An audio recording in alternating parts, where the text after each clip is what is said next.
And tonight, a Fresno City Councilman is saying that brutal attack could have been prevented. Miguel Arias is criticizing the Fresno District Attorney's Office for its handling of homeless people.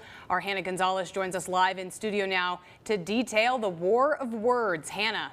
Emily, well, 56-year-old Tim Smith is still in critical but stable condition tonight. And as he fights for his life, Arias is fighting the county, accusing them of mishandling the arrest of homeless. And county officials say that's just not true.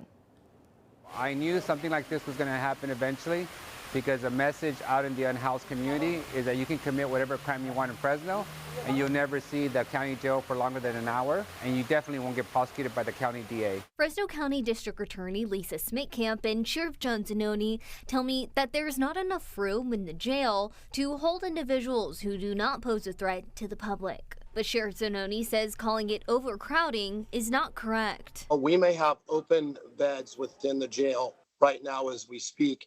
We still may have to release people under the federal consent decree. He says that if inmates at risk of violence fight with each other while in custody, the jail could be sued for failing to protect their well-being.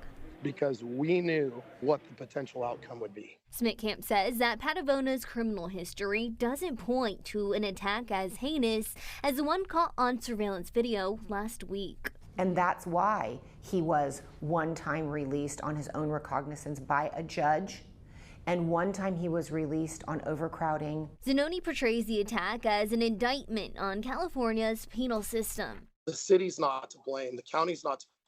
You know who is to blame for this attack on the city employee? It's Dylan Patavona.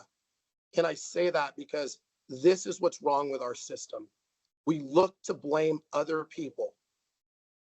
Blame the individual who committed the crime. He needs to be held accountable. And I believe with the charges the DA has filed, he's currently in our jail, he will be held accountable this time. Arias also claims that the DA's office is not prosecuting people who are charged with the city's no camping ordinance. That's why the city has had to fund its own prosecution team and has had to take folks to trial because the county system isn't doing it. That's really just not true. Smitkamp also says her office has never been approached about prosecuting these types of cases, but is more than happy to review them if they do. Reporting live in studio, I'm Hannah Gonzalez, KC24, local news that matters.